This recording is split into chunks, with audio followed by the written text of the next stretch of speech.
MTV உழவும் உணவும் என்ற வேளாண்மை பகுதியில் ஒருங்கிணைந்த இயற்கை வேளாண் பண்ணையில் நடைபெற்று வரக்கூடிய குறுகிய கால பயிர் சாகுபடி, நீண்ட கால பயிர் சாகுபடி குறித்து விரிவாக பார்க்க இருக்கிறோம்.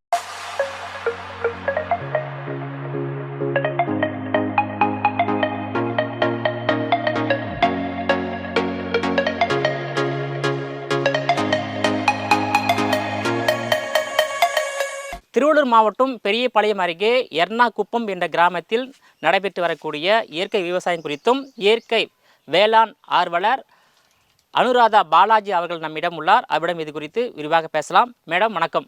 வணக்கம். உங்களுடைய இயற்கை விவசாயம் எப்போ ஆரம்பிச்சிங்க?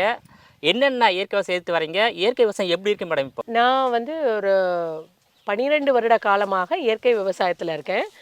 என்னுடைய பயணம் அப்படின்னு பார்த்தீங்கன்னா, நான் வெளிநாட்டில் ஒரு 10 வருட காலங்கள் ஆசிரியராகவும் லைப்ரேரியன், அதாவது நூலகராகவும் பணிபுரிஞ்சேன்.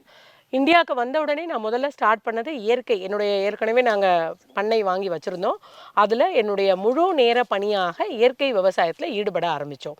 கிட்டத்தட்ட என்னுடைய பயணம் அப்படின்றது பார்த்திங்கன்னா 2012லேருந்து ஆரம்பித்தது. இப்போது 12 வருட காலங்கள் கிட்ட இந்த இயற்கை விவசாயத்தில் நேரடியாக இன்வால்வ் ஆகியிருக்கேன். இயற்கை விவசாயம் ஏன் தேர்ந்தெடுத்தீங்க? ரொம்ப நல்ல கேள்வி. ஏன்னா இப்போ இருக்கிற இளைஞர் சமுதாயத்திற்கும் இங்கே இருக்கிற பசங்களுக்கும், கண்டிப்பாக இளைஞர்களுக்கும் முக்கியமான ஒன்று, ஏன் இயற்கை விவசாயம் முக்கியம். நம்ம சாப்பிட்ற உணவு அப்படின்னு எடுத்துக்கிட்டிங்கன்னா, எந்த உணவாக இருந்தாலும் அதில் இருக்கக்கூடிய கெமிக்கல் மற்றும் ப்ரிசர்வேட்டிவ், அதனால தான் நம்மளுக்கு நிறைய பிரச்சனைகள் வருது. சரி, நம்ம தட்டில் சாப்பிட்ற உணவு அது உணவா இல்லை நஞ்சா அப்படிங்கிற அந்த புரிதல் எனக்கு எப்போ வர ஆரம்பிச்சதுன்னா, என்னுடைய குழந்தைகளுக்கு நாங்கள் உணவு கொடுக்க ஆரம்பித்தோம். இப்போ வெளிநாட்டில் இருக்கும்போது இது ஆர்கானிக்கா இன்ஆர்கானிக்கா என்னங்கிறது தெரியும். நம்ம நாட்டில் வரும்போது அந்த புரிதல் அப்படிங்கிறத தேட ஆரம்பித்தேன். அப்போ ஏன் குழந்தைங்களுக்கு கொடுக்குற உணவில் நஞ்சு இருக்கக்கூடாது, நஞ்சில்லாத விஷமற்ற ஒரு உணவை கொடுக்கணும் அப்படின்னு என் குழந்தைங்களுக்கு நாங்கள் தேடும் பொழுது, நான் முதல்ல எங்கள் வீட்டில் இருக்கிற குழந்தைங்களுக்கு கொடுக்க ஆரம்பிக்கணும்னு நினச்சி ஸ்டார்ட் பண்ணது. அது நாங்கள் எல்லாருக்குமாக போய் சேரணும் அப்படிங்கிறதுக்காக இந்த விவசாயத்துக்குள்ளே வர ஆரம்பித்தோம். ஸோ அப்போ நம்ம சாப்பிட்ற உணவில் எப்படிலாம் நஞ்சு கலந்துருக்கு அப்படின்னா, முதல்ல நீங்கள் டெய்லி சாப்பிட்ற அரிசி எடுத்துக்கலாம். அரிசி அப்படிங்கிறது வெள்ளை வெள்ளைன்னு இருக்கணும்னு நினைக்கிறோம், அப்படியே வெள்ளை மாதிரி இருக்கணும்னு நினைக்கிறோம். அப்போ அந்த அரிசி எல்லாமே பாரம்பரிய ரகங்கள் கிடையாது. ரொம்ப குறுகிய கால பயிரான பொன்னி, அந்த மாதிரி டீலக்ஸ் பொன்னி, அந்த மாதிரிலாம் எடுத்துக்கிறாங்க. அதில் மருந்து அடித்து அதை நீங்கள் சாப்பிட்றது வெறும் சக்கை. அதனால தான் நம்மளுக்கு நிறைய பிரச்சனைகள் வருது. அப்போ பாரம்பரிய அரிசி, பாரம்பரிய வாழ்வியல், பாரம்பரிய விவசாயம் அப்படின்னு போகும்பொழுது நாங்கள் தேர்ந்தெடுத்தது நம்மாழ்வாருடைய இயற்கை விவசாயத்தோடு தேர்ந்து அவங்கள நாங்கள் பார்க்க ஆரம்பிக்கும் போது அவங்கக்கிட்டேருந்து நாங்கள் தெரிஞ்சுக்கிட்டது, நாங்கள் பண்ண ஆரம்பிச்சது. அப்புறம் மக்களுக்கு எல்லாருக்கும் நாங்கள் இதை பற்றி சொல்ல ஆரம்பித்தோம். பாரம்பரிய அரிசி ரகங்களோட பயன்பாடு என்ன அப்படிங்கிறத பார்க்கும்பொழுது அது ஒரு பெரிய ஒரு புத்தகம். அதை நீங்கள் ஒரு 2 வரியில் சொல்லணும்னா, நம்ம சாப்பிட்ற அரிசி தாள் அப்படின்னு சொல்லக்கூடிய அந்த நெல்லோட தாள் இருக்கு இல்லையா, அது குறுகிய இருந்து 90 நாள் பயிர் தான் நம்ம சாப்பிட்றோம். நாங்கள் சாப்பிட்ற தூய மல்லி, காட்டியானம், மாப்பிள்ளை சம்பா, சீரக சம்பா மற்றும் கருப்பு கவுனி அப்படிங்கிற ரகங்கள்லாம் 135 நாள் 140 நாள் பயிர்.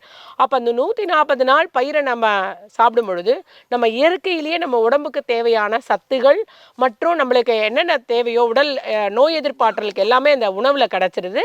அதை நம்ம சாப்பிட ஆரம்பிக்கும் பொழுது நோயில்லா உலகத்தையும் குழந்தைங்களுக்கும் தர முடியுங்கிறதுக்காக இந்த இயற்கை விவசாயத்துக்குள்ளே வர ஆரம்பிச்சோம். உங்கள் இயற்கை விவசாய பண்ணையில் நீண்ட கால பயிர் சாகுபடி, குறுகிய கால பயிர் சாகுபடி இருக்கு இல்லையா? என்னென்ன நீண்ட கால பயிர் சாகுபடி, குறுகிய கால பயிர் சாகுபடி? ஒரு இயற்கை விவசாயத்தை நம்ம பிளான் பண்ணும் பொழுதே எப்படி நாங்கள் பிளான் பண்ணியிருக்கோம் அப்படின்னா, எங்கள் தோட்டத்தை சுற்றி பார்த்தீங்கன்னா நாங்கள் தேக்கு வச்சுருக்கோம், தென்னை மரம் வச்சுருக்கோம், அப்புறம் மாமரம், அப்புறம் நெல்லி, அதுக்கப்புறமா வாழை, இந்த மாதிரி இருக்கிறதுலாம் கொய்யா, சப்போட்டா, இதெல்லாம் மரப்பயிர்கள் அப்படின்னும் பொழுது நம்மளுக்கு வச்ச உடனே பலன் தராது. ஒரு 4 வருஷம் 3 வருஷம் 2 வருஷம் அதனுடைய வருடத்திற்கு ஏற்ற மாதிரி பலன் தர ஆரம்பிக்கும். அப்போ குறுகிய பயிர்கள் அப்படின்னு பார்த்தீங்கன்னா காய்கறிகள், கீரைகள், மூலிகை பயிர்கள் அதெல்லாமும் நாங்கள் பண்ண ஆரம்பித்தோம். இதெல்லாம் ஊடு பயிராக இன்டர் கிராப்பாக தான் பண்ண ஆரம்பித்தோம். எதுவுமே வந்து மோனோ கிராப் எங்கள் தோட்டம் கிடையாது. இப்போ காய்கறி எடுத்துக்கிட்டாங்கன்னா ஃபுல்லாகவே காய்கறி பண்ணுறது, நெல்லுன்னு எடுத்துக்கிட்டாங்கன்னா நெல்லாவே பண்ணுறது, அப்படி கிடையாது. எனக்கு தேவையான எல்லாமே என்னுடைய தோட்டத்துலேருந்து வரணும்னு நினச்சேன். அப்போ அரிசிக்குன்னு ஒரு இடம் விட்டுருக்கோம், 1 ஏக்கர். அதுக்கப்புறம் மாந்தோப்புக்குள்ளேயே நாங்கள் உளுந்து, பச்சை பயிறு அதெல்லாம் விதைச்சிருவோம், எங்களுக்கு தேவையானது வந்துடும்.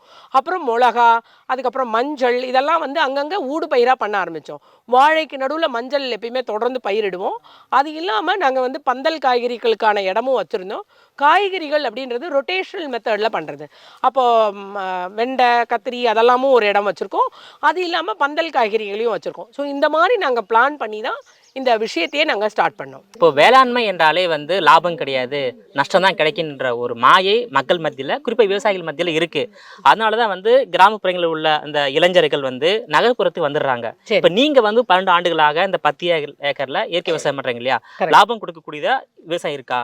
விவசாயம் அப்படிங்கிறது பார்த்தீங்கன்னா கண்டிப்பாக லாபம் அப்படிங்கிறத தாண்டி அதில் நிறைய விஷயங்கள் இருக்குது.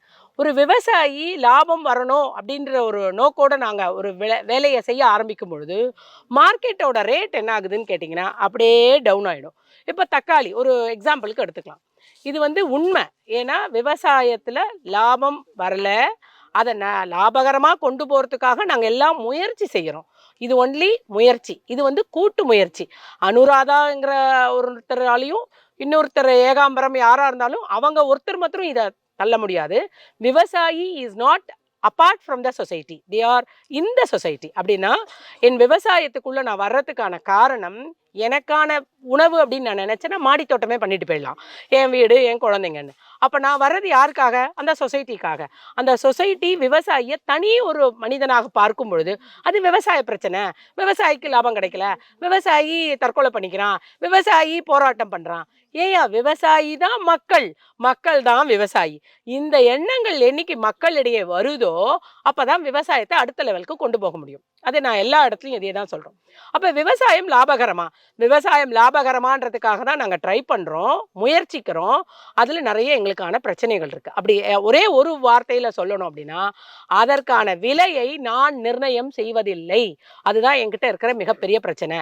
என்னோட விலையை இன்னொரு வியாபாரி நிர்ணயம் பண்ணுறான். அப்போ நான் உற்பத்தி பண்ணுறேன், இன்னொருத்தர் அதுக்கு பேர் வைக்கிறான். இது எந்த ஊர்லேயாவது நடக்குமா? எந்த பொருளையாவது நடக்குதா? கிடையாது. அப்போ விவசாயத்தில் மாத்திரம் ஏன் இப்படி இருக்குது அப்படிங்கிற கேள்வியை தான் எல்லா விவசாயிகள், விவசாய வல்லுநர்கள் எல்லாம் போராட்டம் பண்ணுறாங்க. அப்படின்றவங்களுக்கான காரணம் என்னன்னா, அதற்கான விலையை நான் நிர்ணயம் செய்ய வேண்டும். இப்போ ஒரு 10 வருஷத்துக்கு முன்னாடி நீங்கள் இப்போ கேட்டீங்க, 10 வருஷத்துக்கு முன்னாடி நீங்கள் ஒரு சின்ன எக்ஸாம்பிள், லேடிஸ்க்கு பிடிச்ச விஷயம் அப்படின்னு கேட்டிங்கன்னா பியூட்டி பார்லர் போகிறது. ஏன்னா பட்டி பார்க்குறது, மேக்கப் பண்ணுறதா இருக்கலாம். அதுக்கு வந்து வெறும் ஒரு 300 ரூபாய் 400 ரூபாயில் ஒரு விஷயம் செஞ்சது இன்னைக்கு வந்து அதனுடைய விலை வந்து 1500. காலில் அந்த க்ளீன் பண்ணுறாங்க பாருங்க, அந்த பெடிக்யூர் மெனிக்யூர், இதெல்லாம் என்னுடைய ஆதங்கம், என்னுடைய ஆவேசம்ன்றதோ என்னுடைய என்னுடைய என்னுடைய விவசாய மக்களுக்கான ஒரு ஒரு விழிப்புணர்வாக நான் சொல்லணும்னு நினைக்கிறேன். அப்போ பெண்கள் என்ன பண்ணுறாங்கன்னு கேட்டிங்கன்னா, இந்த பட்டி பார்க்கறது மற்றதுக்கெல்லாம் வந்து 1500, 2000, 3000ன்னு விலை ஏறும் பொழுது அதை பற்றி கவலையே படமாட்டாங்க. ஆனால் தக்காளி விலை ஒரு 10 ரூபாயிலேருந்து 80 ரூபாய் ஆனோன்னு வாசலில் நின்று போராட்டம் பண்ண ஆரம்பிச்சிருவாங்க. ஏன்னு கேட்குறேன். ஏன்னா அந்த 80 ரூபாய் வரும்போது போராட்டம் பண்ணுற மக்கள் 10 ரூபாய் வரும்பொழுது அந்த விவசாயி எங்கேருந்து எடுத்து கொடுப்பான், எங்கே கொண்டு போய் கொட்டினா அப்படிங்கிற ஆதங்கம் மக்கள்கிட்ட இல்லாதனால்தான் விவசாயம் ஒன்றும் கீழே இறங்கிக்கிட்டே வருது. அப்போ என்னுடைய பையனையும் ஒரு பொண்ணையும் நீ விவசாயத்துக்கு கொண்டு போனா எப்படி வான்னு நான் சொல்ல முடியும்? எப்படி நான் சொல்ல முடியும்? ஏன்னா அதோட விலையை நான் நிர்ணயம் பண்றதில்ல. அது என்னவோ விவசாயி நான் பொண்ணெல்லாம் விட்டுருங்க, பொண்ணு கொடுக்கறது வாங்குறத பத்தி நான் பேசவே வரல. அப்படி இருக்கும் பொழுது இந்த பிரச்சனையை அவன் எப்படி சந்திக்க முடியும் அப்படின்னா, எதிர்பார்க்கிறது ஒரே ஒரு ஆன்சர் தான், ஒரே ஒரு பதில். என்னுடைய பொருளுக்கான விலையை நான் நிர்ணயம் செய்ய வேண்டும். நான் என்பது விவசாயி நிர்ணயம் செய்ய வேண்டும்.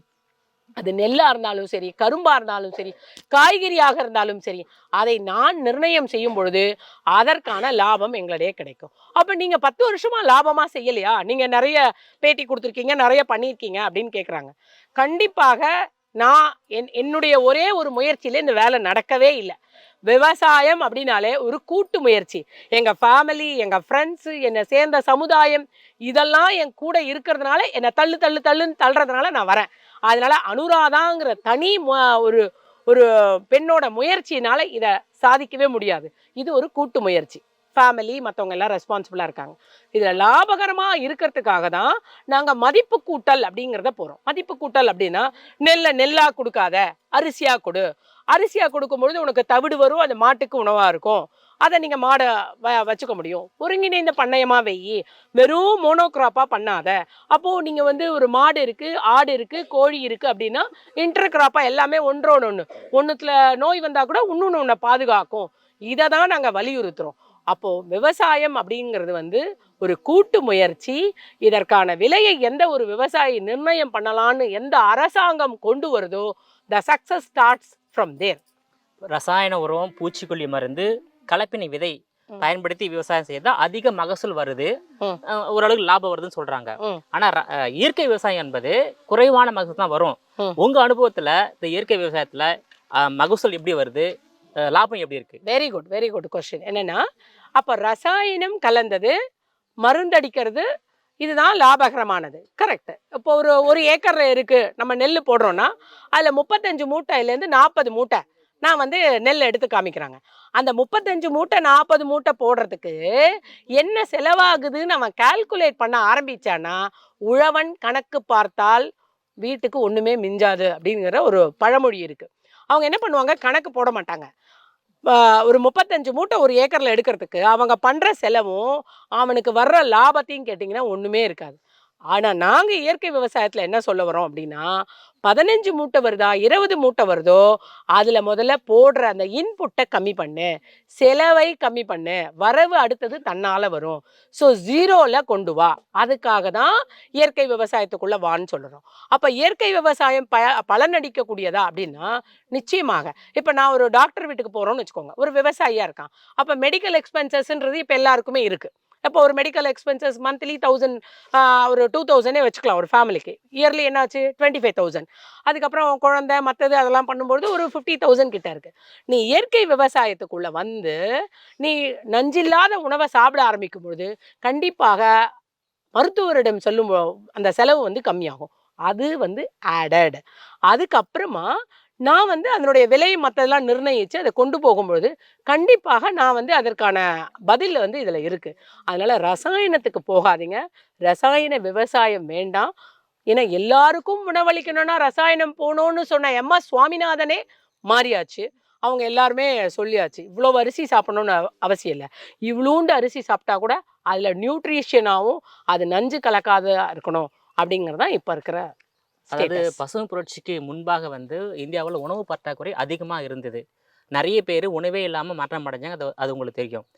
பசுமை புரட்சிக்கு பிறகு தான் வந்து இந்த கலப்பின விதை, ரசாயன உரம், பூச்சிக்கொல்லி மருந்து, அதே போல் வந்து குறுகிய காலத்தில் அதிக மகசூல் தரக்கூடிய இந்த வேளாண் பயிரெலாம் வந்து நடைமுறை வந்த பிறகு தான் இந்தியா, தமிழ்நாடு உணவு உற்பத்தியில் தண்ணீர் பெற்றது. நீங்க என்ன நினைக்கிறீங்க, பசுமை புரட்சிக்கும் வெண்மை புரட்சி அப்படின்னா, வெண்மை புரட்சின்றது பால்ல இருக்கிற புரட்சி, பசுமை புரட்சின்றது கலப்பின விதைகள்.